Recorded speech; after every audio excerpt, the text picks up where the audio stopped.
तो आपको adult comedian कहा जाए तो चलेगा? या मॉडर्न स्टैंड अप, क्योंकि हम जो टिकट एडल्ट से ज्यादा वल्गर कहा जाए। हाँ सर, वो आप डिसाइड नहीं कर सकते, तो वो डिसाइड करने के लिए जनता है। नहीं तो आप जिसके लिए कर रहे हैं, जी सर, तो समाज में मैं भी आता हूँ ना। हाँ मैं सर, तो डिसाइड कर सकता हूँ। हाँ सर, आप मेरे लिए, आप अपने लिए डिसाइड करिए। आपको नहीं पसंद, आपको वल्गर लगता है, लेकिन सर मेरी बात तो सुनिए, सर मेरी बात तो सुनिए। हाँ, तो मेरी बात सुनिए। जो टिकट खरीद के आता है ना, उसमें चीजें रहती है कि आप जो शो पे आ रहे हो आप उसके जिम्मेदार हो, उसकी पूरे लीगली सब कुछ रहता है। और फ्रंट रो में जो आके हमारे शोज में बैठता है ना, they want us to talk to them, they bring their friends के we can roast them. That's the format of the show, that's the format of the comedy, crowd work, improv comedy. और उस crowd work नाम का एक format है जो काफी चलता है वेस्टर्न कंट्रीज में, इंडिया में भी काफी चलता है। मेरे क्राउड वर्क पे भी 10 मिलियन व्यूज है और उसमें कोई गाली भी नहीं है और उसमें सिर्फ इम्प्रोव कॉमेडी है, जगह पे बनाई गई। एक ही जोक पुराना एक सेट लेके वही घिसा पीटा हम नहीं करते। तो ये फॉर्मेट है सर, सबका अपना अपना तो स्टाइल आपका है। मतलब है कि सुनील जी घिसा पीटा कॉमेडी करते हैं? मेरे शो पे सर 18+ का ये रहता है कि 18+ ही ऑडियंस अलाउड है। तो आतंकवादी को भी लगता है कि मैं गलत नहीं कर रहा हूँ, उसका भी अपना ग्रुप होता है, उसके भी अपने फॉलोवर्स होते हैं। उसके आप लोग ये हर आर्गुमेंट में आतंकवादी कहाँ से आ जाते बीच में? मेरा कॉमेडी की बात चल रही है, आतंकवादी आ गई। दे रहे हो, बुराई दे रहे हो। अरे समाज मुनव्वर पे ये आरोप है कि उन्होंने लोगों की धार्मिक भावनाओं का मजाक उड़ाकर उनको ठेस पहुंचाई है। मुनव्वर, आज मुंह पे टेप लगा के आए हो, शायद इसीलिए अच्छे लग रहे हो। ये टेप पहले ही लगा लेते तो ये दीदी ना देखना पड़ता, आपको लॉकअप में बुलाना ही नहीं पड़ता।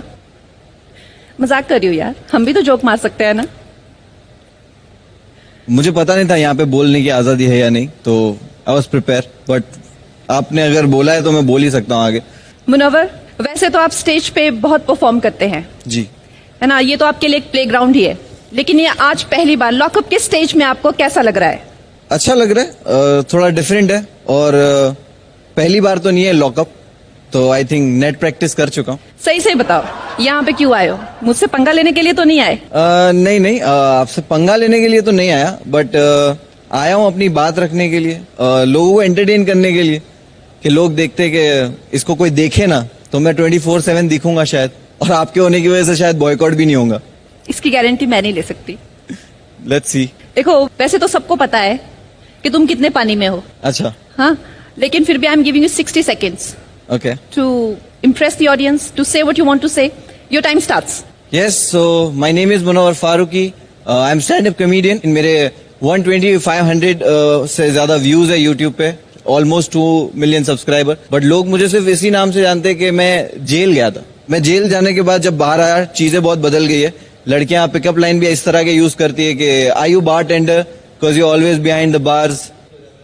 और जब ओल्ड बालाजी की बात है तो बालाजी टेलीफिल्म्स के जब शो आते थे, सास भी कभी बहू थी, तो देखो ये कितना डिफरेंट है वहां से, कि जहां लोग डेली सोप की बात करते थे अब सोप गिराने वाला शो बना रहे। जब मुझे ये शो ऑफर हुआ तो ओल्ड बालाजी ने जब शो के लिए बोला तो मुझे लगा कि शायद ओल्ड बालाजी पे जिस तरह के शोज आते हैं, क्योंकि मैं बचपन में सास भी कभी बहुत ही देखता था और जब जवान हुआ तो ओल्ड बालाजी देखने लगा, तो मुझे लगा इसी तरह के कोई शो के लिए ऑफर क्या होगा, cause I was also fucked that time.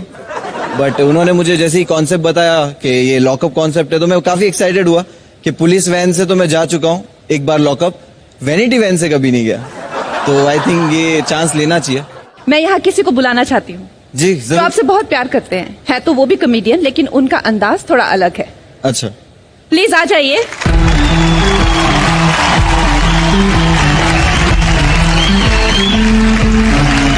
Hi hi hi hello Sunil hi ji. Hi. Hello hello sir, how are you? Sunil ji, आप क्या आप एक दूसरे को जानते हैं? इनको जानता हूँ मैं अच्छी तरह से। अच्छा, अच्छी जी तरह से। मैं भी जानता हूँ। आप भी जानते हैं? जी, टीवी था हमारे घर। टीवी पे देखा ना? जी, आपका शो टीवी पे देखा। थैंक यू, बहुत बहुत शुक्रिया। तो आप दोनों ही लोगों को हंसाने का काम करते हैं, लेकिन आप दोनों के तरीके बहुत अलग हैं। तो क्या कहना चाहेंगे आप उसके बारे में? जैसे कि हमने अपने गुरु से सीखा है, दिल, दिमाग, आंखें, आवाज, नेचर, नियत और कंटेंट हमेशा साफ सुथरा होना चाहिए, क्योंकि जो ऑडियंस है, ये पब्लिक है, ये सब जानती है, ये पकड़ लेगी आपको, ये जनता हवलदार है, ये हंसते हैं तो हमारे घर बसते हैं। इन्होंने तो बता दिया इन्होंने अपने गुरु से क्या सीखा। आप बताएंगे आपके गुरु ने आपको क्या सिखाया? मैंने सड़कों पे सीखा है, तो कोई गुरु नहीं था। बहुत बहुत शुक्रिया। बट वो लेकिन दिखता है, हाँ पूरा दिखता है। दिखता है, वो तो दिखना भी चाहिए, क्योंकि पूरा 80% हिंदुस्तान सड़कों पे ही है। नहीं, 80% तो नहीं है। 80% है। नहीं, अभी तो स्वच्छ भारत है। रास्ते पे रहने वालों की बात नहीं कर रहा हूँ, सड़कों से सीखने वालों की बात कर रहा हूँ। एजुकेशन उतना नहीं है ना। तो मैं हाँ ये कह रहा था कि अगर साफ सुथरा ही सब कुछ बनने लगा तो शायद alt Balaji, I am sorry, और आपके हिसाब से मुझे लगता है सेंसर बोर्ड का कोई काम ही नहीं है इंडिया में, क्योंकि सबको साफ ही देखना है और साफ ही बनाना है, तो सेंसर बोर्ड हटा देते हैं। देखिए, फ्रीडम ऑफ स्पीच का मतलब ये नहीं होता है कि आप हर तरह से आज़ाद हो जाओ। फ्रीडम ऑफ स्पीच का मतलब होता है कि आपकी बात से समाज को एक अच्छा संदेश, अच्छा मैसेज जाना चाहिए। अभी जैसे हम लोग अभी शोज करने जाते हैं कई जगह पे, अब वो लोग डरे हुए हैं इन लोगों के कारनामों से। अब डर गए वो लोग, कहते हैं कि भाई सुनील जी, ये बात आप आज के शो में कुछ ऐसा तो नहीं करोगे। मैंने कहा कैसा? बोले वो ऐसा। इतना डरे हुए हैं ये लोग। तो क्या करते हैं, जब ऑडियंस के सामने जाते हैं तो ऑडियंस का भी अपमान करते हैं। ऑडियंस को तू क्या करता है, तू क्या करता है, तेरा क्या है, तेरा क्या है। मैंने कहा ऑडियंस का तो सम्मान करो, वो टिकट खरीद के आई है, लेकिन बाद में पता चला कि सम्मान तो वही करेगा जिसका सम्मान होगा। अब I want to open the stage for media trial now. आप प्लीज इन दोनों से क्वेश्चन पूछ सकते हैं। जी प्लीज। मुनव्वर, आप कुछ ही क्षणों पहले कंगना ये कह रहे थे कि इनके 128 कुछ व्यूज आ गए हैं, मिलियन व्यूज होंगे, लाखों व्यूज होंगे, राइट? मुझे लगता है कि शायद आपको जो व्यूज आए हैं इसलिए नहीं आए क्योंकि आप कॉमेडियन हो और लोगों को हंसाते हो, शायद इसलिए आए हैं क्योंकि आप सेंसेशनलिज्म यानी गालियों का उपयोग करते हैं। आप कभी वो मूवी देखने नहीं जाते जो ए सर्टिफिकेट होती है, जिसमें गाली होती है रिव्यू के लिए? जाते हो या नहीं जाते? जी जाता हूं। तो आप क्यों जा रहे हो? नहीं, आपका काम है, हम राइट? ये सारा कॉन्फ्लिक्ट आज यहीं पे ही खत्म करते हैं। और there are two kind of comedians. एक तो एक कॉमेडियन होते हैं, एक एडल्ट कॉमेडियन होते हैं, सही बात है ना? तो आपको एडल्ट कॉमेडियन कहा जाए तो चलेगा? या मॉडर्न स्टैंड अप, वल्गर, हम जो टिकट एडल्ट से ज्यादा वल्गर कहा जाए। हाँ सर, वो आप डिसाइड नहीं कर सकते। तो वो डिसाइड करने के लिए जनता है। नहीं तो आप जिसके लिए कर रहे हैं, जी सर, तो समाज में मैं भी आता हूँ ना। हाँ मैं सर, तो डिसाइड कर सकता हूँ। हाँ सर, आप मेरे लिए, आप अपने लिए डिसाइड करिए। आपको नहीं पसंद, आपको वल्गर आप लगता किसके है, लिए लेकिन कर रहे हैं? सर मेरी बात आप तो अपने लिए सुनिए। कर रहे हैं ना? सर मेरी बात तो सुनिए। हाँ, तो मेरी बात सुनिए। जो टिकट खरीद के आता है ना, उसमें चीजें रहती है कि आप जो शो पे आ रहे हो आप उसके जिम्मेदार हो, उसकी पूरे लीगली सब कुछ रहता है। और फ्रंट रो में जो आके हमारे शोज में बैठता है ना, they want us to talk to them, they bring their friends कि we can roast them. That's the format of the show, that's the format of the comedy, crowd work, improv comedy. और उस crowd work नाम का एक format है जो काफी चलता है वेस्टर्न कंट्रीज में, इंडिया में भी काफी चलता है। मेरे क्राउड वर्क पे भी 10 मिलियन व्यूज है और उसमें कोई गाली भी नहीं है और उसमें सिर्फ इम्प्रोव कॉमेडी है, जगह पे बनाई गई। एक ही जोक पुराना एक सेट लेके वही घिसा पीटा हम नहीं करते। तो ये फॉर्मेट है सर, सबका अपना अपना तो स्टाइल आपका है। मतलब है कि सुनील जी घिसा पिटा कॉमेडी करते हैं?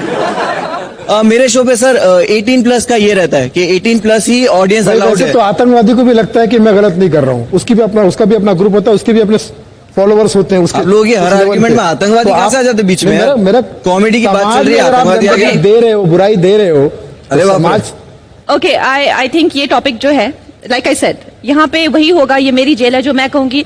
एंड मैं चाहती हूँ कि भूपेंद्र जी अब एक प्रश्न पूछे। कहा जाता है dog bites man, no news, man bites dog, big news. Suddenly हर आदमी देखने लगता है। मैं आपसे ये जानना चाहता हूं कि जब तक कोई इंसल्टेड नहीं होगा, क्या तब तक कॉमेडी नहीं होती है? क्या आज की डेट में मशहूर कॉमेडी का क्या ये सिस्टम है क्या? 10 साल पहले भी ये सब होता था। 10 साल पहले भी इस तरह के जोक बनते थे। अगर ट्विटर और ओपिनियन उस वक्त उतने स्ट्रांग होते ना, तो ये लोग भी कहीं ना कहीं फंसे होते उस वक्त। अगर उस वक्त भी इन्होंने कुछ ना कुछ तो ऐसा बोला ही होगा जो प्रॉब्लमेटिक हो गया। औरत को मोटी बोल दिया होगा, काली बोल दिया होगा, जो कि तब फनी लगता था, बट अभी आ जाओगे तो लेफ्ट विंग तुम्हारे को भगा देगा। आप अपने आप को कॉमेडी का किंग कहते हैं, तो आपको हक है कि आप कंगना जी के भी खिलाफ बोलें, आपको हक है आप हमारे भी खिलाफ बोलें, लेकिन हम अगर कुछ बोलें कुछ तो आप कहते हैं फ्रीडम ऑफ स्पीच पे असॉल्ट है। ये तो बड़ा विरोधाभास वाली बात है। सर मैंने आज तक ऐसे नहीं कहा कि फ्रीडम ऑफ स्पीच ये है और आप लोग मेरे पे इस तरह के आरोप क्यों लगा रहे हो। मैंने आज तक नहीं बोला है। जिन्होंने मुझ पे केस करा उनका भी नाम मैंने कभी नहीं लिया। तो पहली बात ये कि बिल्कुल एक लॉ है, अगर आपको कुछ ऑफेंड करती है तो इसके लिए लॉ है, आप जाइए कोर्ट में, ये वो। आप किसी को मारने की धमकी मत दीजिए ईमेल पे, आप मेरे को धमकियां मत दीजिए मेल पे, कमेंट में, सेक्शन में, इसमें उसमें। मेरे शोज कैंसिल मत कराइए ऑर्गेनाइजर को कॉल करके कि तेरा सेट हम जला देंगे, तेरा ऑडिटोरियम जला देंगे।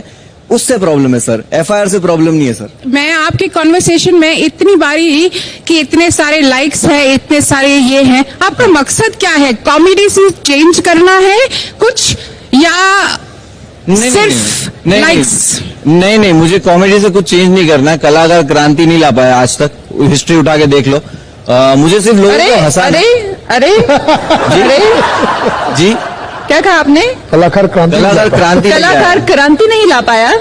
मैं मेरे दिमाग में अगर यहाँ पे सजाए मौत होती तो शायद इनको दे दी जाती। अरे मैं वही बोल रहा हूँ, क्रांति लाने वाला कलाकार क्रांति ला क्रांति की सकते हैं, डेफिनेशन कलाकार क्रांति ही लाते हैं। कला का मकसद ही ये होता है, तो आपको चाहे वो क्रांति की नारी definition सशक्तिकरण different हो, चाहे वो इक्वल पे हो, चाहे वो फाइट अगेंस्ट नेपोटिज्म हो या इक्वल अपॉर्चुनिटी हो, चाहे वो नेशनलिज्म हो, कलाकारों पे ही ये दायित्व होता है कि वो क्रांति लाएं। Very good. आपका डेफिनेशन अलग है क्रांति का शायद। टोटलिटी में बात यह है कंगना जी, मुझे सिर्फ यही कहना है कि इन्हीं पर क्यों केस होते हैं। 25 साल से हम लोग कर रहे हैं। मैंने मुख्यमंत्री साहब के सामने भी किया है, मैंने बच्चन साहब के सामने भी किया, उन्हीं की नकल की, उन्हीं की बातें की, मुझे अप्रिशिएशन मिला, तालियां मिली, इनको जेल क्यों मिल जाती है? अमिताभ बच्चन सर के भक्त नहीं थे ना, इसलिए। बात क्यों नहीं है? आपके मन में कहीं ना कहीं इतना स्वार्थ भरा हुआ है कि बाहर में जाए जनता, अपना काम बनता है। मैं गाली गलौज करके सिर्फ व्यूज ले लूं, तालियां ले लूं, इसका समाज पे क्या असर पड़ रहा है? फिर सफाई में क्या करते हो तुम लोग? और सब तो देखते, कोई नहीं देखता भाई। आपके परिवार को मैं हंसा सकता हूं, मेरे परिवार को तुम हंसा नहीं सकते, और तुम में से किसी की औकात नहीं हंसाने की। तुम लोग बस सर औकात की बात नहीं होती है। औकात तो सॉरी मैंने शब्द इस्तेमाल किया। जी आप बड़े हो तो मैं सामने वर्ड यूज नहीं कर सकता। नहीं, तुम्हारे लिए है ही नहीं। जी तो मैं वही चाहता हूँ, मैं उनको ही हंसाना रेफर करता हूँ जो टिकट खरीद के आए, अभी घर जाके नहीं हंसा दो। बहुत बहुत धन्यवाद, आप आए। Thank you so much. Thank you much. Thank you.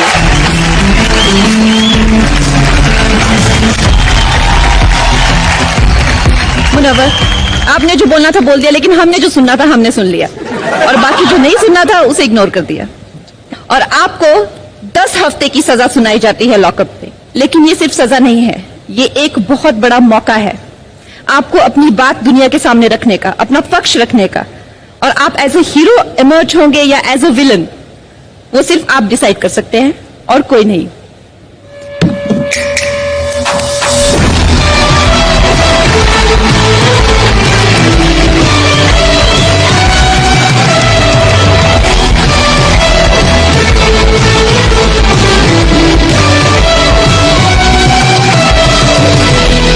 Very nice suitcase, क्या मैं रख लूं? नहीं, मैं मजाक नहीं कर रही, मैं बता रही हूँ आपको, मैं ये रखने वाली हूँ क्योंकि आप लॉकअप का टिकट कटवा के जा रहे हैं, कहीं यूरो ट्रिप पे तो नहीं जा रहे ना? हाँ राइट।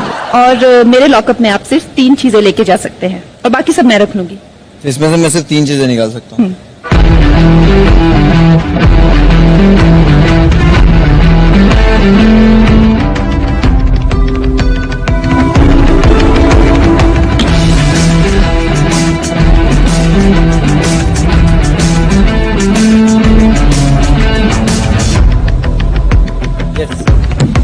ओके, तो आप बताएंगे आपने 3 चीजें क्या चूज की है? पहले तो एक टी शर्ट है, और the reason favourite T shirt है, कलर अच्छा लगता है, और ये वही टी शर्ट है जो मैंने एक ऑडिटोरियम में पहना था।